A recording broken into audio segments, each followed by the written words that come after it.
राष्ट्रिय सभाको निर्वाचन माघ 11 गते कस्ता व्यक्तिलाई उम्मेदवार बनाएका छन् दलहरूले। राष्ट्रिय सभामा रित्तिदै एमाले शानदार 0 सिट कसरी खेर गइरहेको छ। राष्ट्रिय सभाका लागि गरिने अरबौं रुपैयाँ खर्च। के हो राष्ट्रिय सभा, कसरी हुन्छ गठन, राष्ट्रिय सभाको औचित्य तथा निर्वाचन प्रक्रिया विशेष द न्यूज रिभ्यू।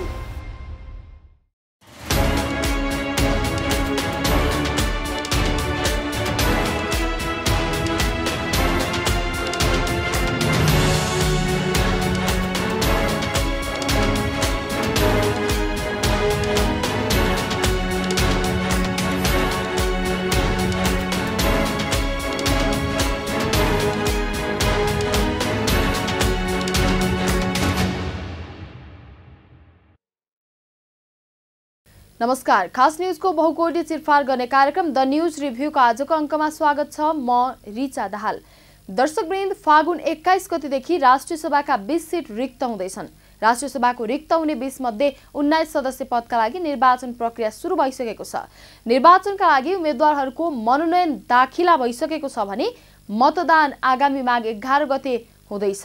नेपालको संविधान 2072 ले 2 सदनात्मक संघीय संसद रहने व्यवस्था गरेको छ, जसमध्ये एउटा हो राष्ट्रिय सभा, अर्को हो प्रतिनिधि सभा। चलन चल्तीको भाषामा राष्ट्रिय सभालाई माथिल्लो सदन र प्रतिनिधि सभालाई तल्लो सदन भन्ने गरिन्छ।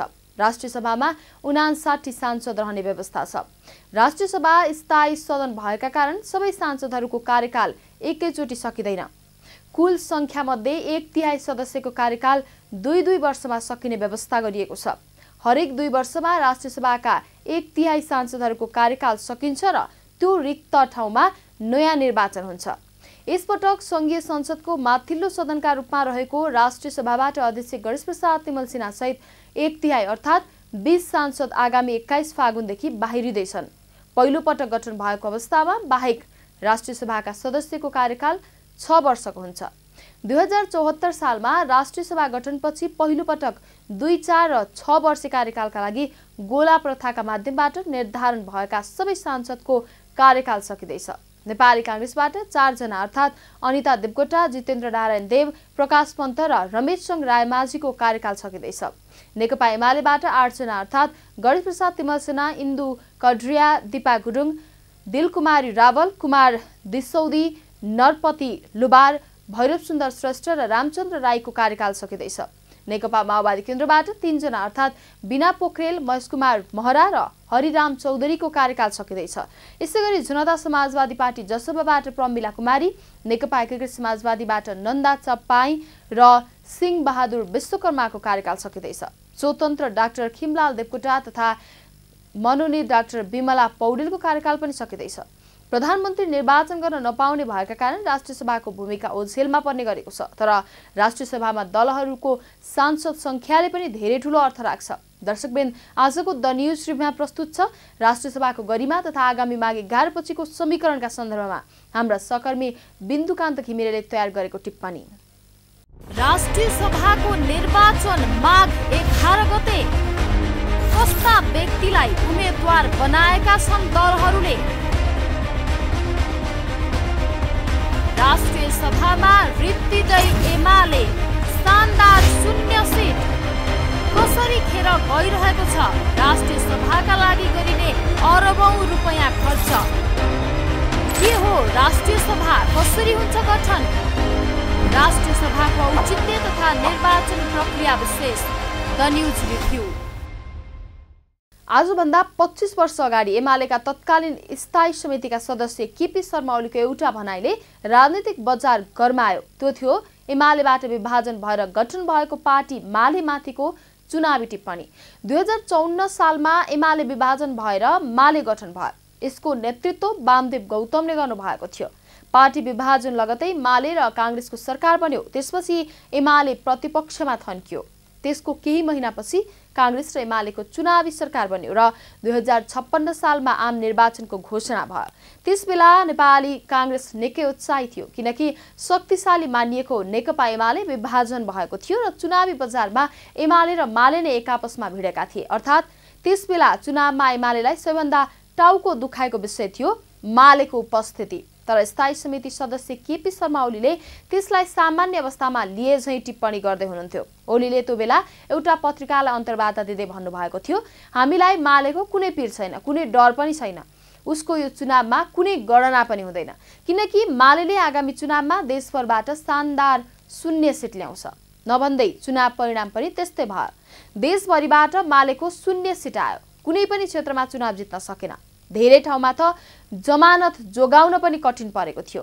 केपी ओलीले 25 वर्ष अघि तत्कालीन माले उप गरेको शानदार 0 सिटको टिप्पणी यसबेला एमाले आफैमा आएर लागू भएको छ किनकि आगामी माघ 11 गते 19 सिटका लागि हुन गइरहेको राष्ट्रिय सभाको निर्वाचनमा एमालेले शानदार 0 सिट हात पार्दैछ।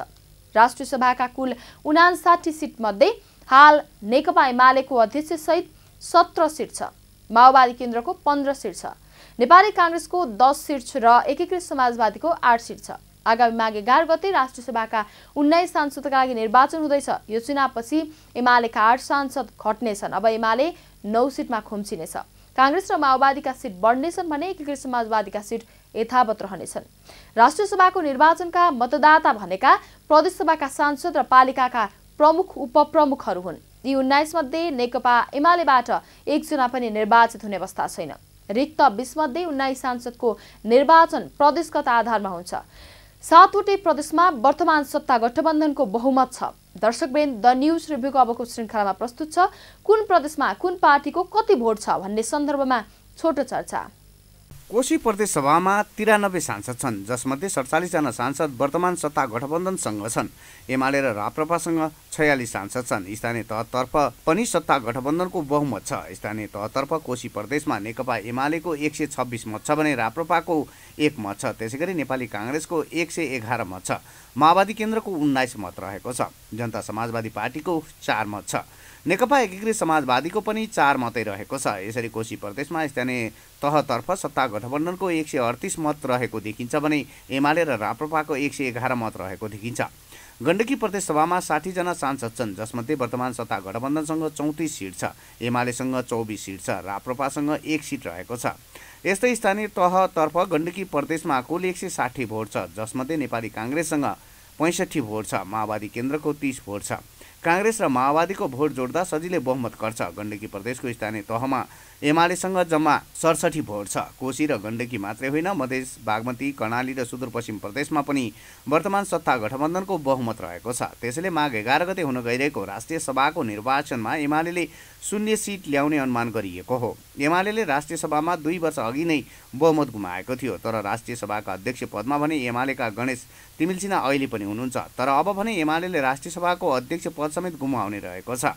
राष्ट्रिय सभाको अध्यक्ष पद गुमाउनु भनेको संवैधानिक परिषदको सदस्य पद समेत गुमाउनु हो। राष्ट्रिय सभाको निर्वाचन माघ 11 गते कस्ता व्यक्तिलाई उम्मेदवार बनाएका छन् दलहरूले? राष्ट्रिय सभामा रित्तिदै एमाले शानदार 0 सिट कसरी खेर गइरहेको छ? राष्ट्रिय सभाका लागि गरिने अरबौं रुपैयाँ खर्च के हो? राष्ट्रिय सभा कसरी हुन्छ गठन? राष्ट्रिय सभाको औचित्य तथा निर्वाचन प्रक्रिया विशेष द न्यूज रिभ्यू। संविधानमा राष्ट्रिय सभालाई उपल्लो सदन भनिएको छ तर व्यवहारमा भने राष्ट्रिय सभाको हैसियत तल्लो दर्जाको छ। त्यसैले राष्ट्रिय सभाका सांसदहरूको गुनासो छ हाम्रो हैसियत ओडा अध्यक्ष जतिको पनि भएन। यो गुनासो यथार्थता हो। राष्ट्रिय सभाको सदस्य बनेपछि 6 वर्षका लागि टन्नै तलब भत्ता आइहाल्छ तर जनताको करबाट हुने गरेको यो अथाह खर्च सदुपयोग हुन सकिरहेको छैन। राष्ट्रिय सभाका लागि हुने गरेको अथाह खर्चको सदुपयोग किन भइरहेको छैन? राष्ट्रिय सभालाई कसरी प्रभावकारी बनाउने भन्न प्रश्न मुख्य हो। नेपालमा मात्रै होइन विश्वका थुप्रै लोकतान्त्रिक मुलुकहरूमा पनि 2 सदनात्मक संसद छ तर ती मुलुकहरूमा दुवै सदनको भरपूर सदुपयोग गरिएको छ। देशमा विशिष्ट योगदान पुर्याएका विशेष क्षेत्रका विज्ञ, विशेषज्ञ र अनुभवी व्यक्तिहरूलाई पनि देश विकासमा योगदान पुर्याउने अवसर प्रदान गर्न राष्ट्रिय सभाको व्यवस्था गरिएको हुन्छ। तर त्यसको प्रयोग नेपालमा गलत तरिकाबाट भएको विगतका धेरै तिता अनुभवहरू छन्। विगतमा राजनीतिक दलका नेताहरूले पैसा खाएर विवादास्पद व्यापारीहरूलाई राष्ट्रिय सभाको सदस्यमा मनोनयन गरेर बदनाम भएका पनि छन्। यसपटक व्यवस्थाप्रति नै जनतामा वितृष्णा बढेका कारण दलहरूले गल्ती सच्याउलान् कि भन्ने आशा गरिएको थियो। तर दलहरूले जे जस्ता व्यक्तिहरूलाई उम्मेदवार बनाएका छन् त्यसले राष्ट्रिय सभाको गरिमा बढ्ने होइन कि झन् घट्ने सम्भावना बढाएको छ। विषयवस्तुका विज्ञ तथा राष्ट्रिय एवं अन्तर्राष्ट्रिय स्तरमा ख्यातिप्राप्त व्यक्तित्वहरूको जमघट हुने स्थल हो राष्ट्रिय सभा भनेको। 2048 सालपछि केही वर्ष यस्तो अभ्यास गरिएको पनि थियो। तर वर्तमान संविधान जारी भए ता गरिएका राष्ट्रिय सभाको निर्वाचनमा भने दलहरूका नेताहरूले राम्रा मान्छे होइनन्, हाम्रा मान्छेलाई राष्ट्रिय सभामा पठाउने गरेका छन्। सकेसम्म आफ्ना नातागोता पठाउने, आफ्ना नातागोता नपाए पैसा लिएर सिट बिक्री गर्ने, बिक्री नभएर बाँकी रहेका सिटमा झण्डे कार्यकर्ता पठाउने विकृति सुरु भएको छ। दर्शकवृन्द, द न्यूज रिभ्यूको अबको श्रृङ्खलामा प्रस्तुत छ के हो राष्ट्रिय सभा, कस्ता व्यक्तिलाई राष्ट्रिय सभामा फिट गर्ने गरिएको छ, कसरी निकम्मा बनाइरहेको छ राष्ट्रिय सभा भन्ने सन्दर्भमा छोटो चर्चा। कस्ता व्यक्तिलाई राष्ट्रिय सभामा पठाउने गरिएको छ भन्ने प्रश्नको उत्तर राष्ट्रिय सभाका सांसदहरूको अनुहार हेर्दा छर्लङ्ग हुन्छ। त्यति मात्रै होइन, सामान्य शब्दको अर्थ समेत नबुझ्ने निकम्माहरू राष्ट्रिय सभामा पुग्ने गरेका छन्। उदाहरणका लागि केही महिना अघि राष्ट्रिय सभामा विद्युतीय अर्थात् अनलाइन व्यापार सम्बन्धी विधेयक प्रस्तुत भयो। तर राष्ट्रिय सभाका सबै सदस्यहरूले नेपालको जलविद्युत कसरी निर्यात गर्ने भन्ने सन्दर्भमा राय प्रस्तुत गरे। यो त उदाहरण मात्रै हो। विधेयक पढ्नै नजान्नेहरूलाई राष्ट्रिय सभामा पुर्याएर देशलाई तबाह गरिएका घटना निकै धेरै छन्। राष्ट्रिय सभा नेपालको संघीय संसदको माथिल्लो सदन हो। संघीय संसदको तल्लो सदन भने प्रतिनिधि सभा हो। राष्ट्रिय सभालाई माथिल्लो सदन भनिनु र प्रतिनिधि सभालाई तल्लो सदन भनिनुको अर्थ के हो भन्ने कसरी दलका नेताहरूलाई नै थाहा नभएको पो हो कि अथवा दलका नेताहरूले देश र जनतालाई हेपेको पो हुन् कि भन्ने प्रश्न खडा भएको छ। राष्ट्रिय सभाका सांसदको भत्ताका लागि मात्रै वार्षिक 18 करोड रुपैयाँ खर्च हुने गरेको छ। यस बाहेक पूर्ण बैठक तथा विषयगत समितिको बैठकका लागि पनि करोडौं रुपैयाँ खर्च हुन्छ। सचिवालयको खर्च, मर्यादा पालकको खर्च त अझै बेग्लै छ। राष्ट्रिय सभा सदस्यको निर्वाचनका लागि हुने खर्च पनि उत्तिकै छ। यसरी गरिब जनताले तिरेका करबाट वार्षिक अरबौं रुपैयाँ रकम खर्च गरिने राष्ट्रिय सभाले देश र जनताको हितका लागि के कस्तो भूमिका निर्वाह गर्ने गरेको छ त? ठुकुटी रित्याउने बाहेक राष्ट्रिय सभाको औचित्य के त भन्ने प्रश्न कम पेचिलो छैन। राष्ट्रिय सभाको निर्वाचन माघ 11 गते कस्ता व्यक्तिलाई उम्मेदवार बनाएका छन् दलहरूले? राष्ट्रिय सभामा रित्तिदै एमाले शानदार 0 सिट कसरी खेर गइरहेको छ राष्ट्रिय सभाका लागि गरिने अरबौं रुपैयाँ खर्च? के हो राष्ट्रिय सभा, कसरी हुन्छ गठन? राष्ट्रिय सभाको औचित्य तथा निर्वाचन प्रक्रिया विशेष द न्यूज रिभ्यू। लोकतान्त्रिक शासन व्यवस्था भएका मुलुकहरूमा जुन अवधारणाका साथ राष्ट्रिय सभाको व्यवस्था गरिएको हुन्छ त्यो अवधारणालाई नेपालमा गलत रूपमा प्रयोग गरिएको छ। सीमान्तकृत वर्गका लागि प्रत्यक्ष निर्वाचित प्रणालीद्वारा चुनाव जित्न सहज हुँदैन। यसैगरी विषयवस्तुका विज्ञहरूलाई पनि प्रत्यक्ष चुनाव लड्ने फुर्सद तथा रुचि हुँदैन। राजनीतिमा ठूलो अनुभव बटुलेका तर उमेर अवस्था एवं कार्यव्यस्तताका कारण जनताबीच जान नसक्ने नेताहरूलाई पनि नीति निर्माण तथा कार्यान्वयन तहमा सहभागी गर्नुपर्ने हुन्छ। यसैका लागि राष्ट्रिय सभाको व्यवस्था गरिएको हो। सामान्यतया प्रतिनिधि सभा सदस्यको चयन प्रत्यक्ष निर्वाचन प्रणालीद्वारा मात्रै हुने परिपाटी जहाँ छ त्यहाँ राष्ट्रिय सभा अपरिहार्य जस्तै छ। तर हाम्रो मुलुकमा समानुपातिक निर्वाचन प्रणालीद्वारा पनि प्रतिनिधि सभा सदस्य चयन गर्ने परिपाटी छ। प्रतिनिधि सभामा छुटेका विज्ञ तथा सीमान्तकृत वर्गलाई राष्ट्रिय सभामा ठाउँ दिने गरिएको भए राम्रै हुन्थ्यो। तर विज्ञलाई घोक्रे ठ्याक लगाएर प्रतिनिधि सभामा चुनाव हारेका व्यक्तिलाई राष्ट्रिय सभा सदस्य बनाउने अत्यन्त गलत परम्परा बसालिएको छ। यसको उदाहरण हेर्न टाढा जानु पर्दैन। 3 वर्ष अघि केपी शर्मा ओली नेतृत्वको सरकारका बेला अर्थविद डाक्टर युवराज खतिवड़ाको ठाउँमा वामदेव गौतमलाई राष्ट्रिय सभाको सदस्य बनाइयो। जबकि 2074 सालको निर्वाचनमा गौतम बर्दिया क्षेत्र नम्बर 1 बाट प्रतिनिधि सभा सदस्य पदमा पराजित हुनु भएको थियो। एकातिर नेपालको संविधान 2072 मा भनिएको छ प्रतिनिधि सभा सदस्यमा चुनाव हारेको व्यक्ति त्यो 5 वर्ष कार्यकालभरि मन्त्री हुन पाउने छैन। अर्कातिर संविधानमै भनिएको छ मन्त्री बन्ने अधिकार सांसदले मात्रै पाउँछ। गैर सांसदलाई 6 महिना भन्दा बढी मन्त्री बनाउन मिल्दैन। तर प्रतिनिधि सभामा चुनाव हारेका वामदेव गौतम र नारायण श्रेष्ठलाई त्यति बेला राष्ट्रिय सभाको सांसद बनाइयो। संविधान अनुसार बरु गैर सांसद 6 महिनाका लागि मन्त्री बन्न मिल्छ, तर प्रतिनिधि सभा सदस्य पदमा चुनाव हारेको व्यक्ति त्यो 5 वर्षको अवधिसम्म 1 घण्टा पनि मन्त्री बन्न मिल्दैन। सांसद बनेपछि मन्त्री बन्न मिल्ने कि नमिल्ने, मन्त्री बन्ने योग्यता गुमाइसकेकालाई राष्ट्रिय सभाको सांसद बनाउन मिल्छ कि मिल्दैन भन्ने संवैधानिक प्रश्न उब्जियो। प्रतिनिधि सभा सदस्य पदमा चुनाव हारिसकेका कारण त्यो 5 वर्षको अवधिका लागि मन्त्री बन्ने योग्यता संवैधानिक रूपमै गुमाइसकेका व्यक्तिलाई राष्ट्रिय सभाको सदस्य बनाउन जबदेखि थाल्यो तबदेखि नै राष्ट्रिय सभाको गरिमा र हैसियत ध्वस्त भएको हो। किनकि प्रतिनिधि सभामा मन्त्री बन्ने योग्यता भएकाहरू मात्रै सदस्य बन्छन्, तर राष्ट्रिय सभामा भने मन्त्री बन्न अयोग्यहरू पनि सदस्य बन्छन् भन्ने नजिर स्थापना भइसकेको छ। त्यसैले राष्ट्रिय सभा भनेको तल्लो दर्जाको सदन हो कि राजनीतिक फोहोरहरू थन्क्याउने कन्टेनर हो कि भन्ने प्रश्न उब्जेको छ। दर्शकवृन्द, द न्यूज रिभ्यूको अबको श्रृङ्खलामा प्रस्तुत छ यसै सन्दर्भमा छोटो चर्चा। प्रतिनिधि सभामा समानुपातिक सांसदहरूको व्यवस्थालाई निरन्तरता दिइरहने हो भने हाम्रो मुलुकका लागि राष्ट्रिय सभा भनेको अनावश्यक मात्र होइन, घाँडो पनि हो। घाँडो मात्र पनि होइन, लोकतन्त्रलाई थप विकृत बनाउने एजेरू हो। कि त राष्ट्रिय सभालाई खारेज गर्ने प्रक्रिया सुरु गर्नुपर्छ, होइन भने यी सबै विकृति र विसङ्गतिबाट जोगिँदै राष्ट्रिय सभाको गरिमा, भावना र मर्यादा अनुसार अगाडि बढाउनुपर्छ। सरकार निर्माण गर्ने तथा गिराउने अधिकार राष्ट्रिय सभालाई छैन। प्रधानमन्त्री बन्ने अधिकार पनि राष्ट्रिय सभाका सांसदलाई छैन। राज्यका अन्य निकायलाई पनि अङ्कुश लगाउने अधिकार राष्ट्रिय सभालाई छैन। त्यसैले राष्ट्रिय सभाका सांसदहरूको हैसियत दोस्रो दर्जाको मानिएको छ। तर प्रतिनिधि सभा कुनै कुनै समय रिक्त पनि हुन्छ। खास गरी साबिकको प्रतिनिधि सभा विघटन भई निर्वाचन प्रक्रिया सुरु भएदेखि नयाँ प्रतिनिधि सभाको अस्तित्व नआउँदासम्म मुलुक संसदविहीन नहोस् भनेर पनि राष्ट्रिय सभाको व्यवस्था गरिएको हो। किनकि संविधान सभा जस्तो राष्ट्रिय सभाको सबै सांसदहरूको कार्यकाल एकैपटक सकिने प्रावधान संविधानमा छैन। राष्ट्रिय सभा 1/3 सांसदहरूको कार्यकाल हरेक 2-2 वर्षमा सकिँदै जान्छ। पद रिक्त हुनु अगावै राष्ट्रिय सभाको निर्वाचन हुने प्रबन्ध गरिएको छ। तर प्रतिनिधि सभा नरहेको बेला त्यो काम राष्ट्रिय सभाले गर्ने व्यवस्थालाई पनि प्रयोगमा ल्याइएको छैन, उल्टै धोती लगाइएको छ। राष्ट्रिय सभाले अरू निर्णायक भूमिका निर्वाह गर्न नसके पनि जनताले भोग्नु परेको समस्याका बारेमा छलफल गर्न सक्छ। सरकारी संयन्त्रमा रहनेलाई बोलाएर अन्तर्क्रिया गर्ने र निर्देशन दिन सक्छ। राष्ट्रिय सभाले कार्यपालिकालाई पनि निर्देशन दिन सक्छ। राष्ट्रिय सभा संघीयताको सेतु पनि हो, किनकि स्थानीय तहका जनप्रतिनिधि र प्रदेश तहका जनप्रतिनिधिहरूले राष्ट्रिय सभाका सदस्य सान्छन्। राष्ट्रिय सभाका सांसदहरूले जनतालाई परेको पीर मर्काका सन्दर्भमा प्रतिनिधि सभाका सांसदहरूको भन्दा पनि प्रभावकारी भूमिका खेल्न सक्छन्। किनकि प्रतिनिधि सभाका सांसदहरू आफू निर्वाचित हुन ठग, दलाल, तस्कर, जाली, फटा तथा भ्रष्टाचारीहरूसँग समेत सम्झौता गर्नुपर्ने बाध्यता पनि हुन्छ। त्यसैले कतिपय मामिलामा प्रतिनिधि सभाका सांसदहरू ठग, दलाल, तस्कर, जाली, फटा तथा भ्रष्टाचारीहरूको विरुद्ध खुलेर प्रस्तुत नहुन पनि सक्छन्।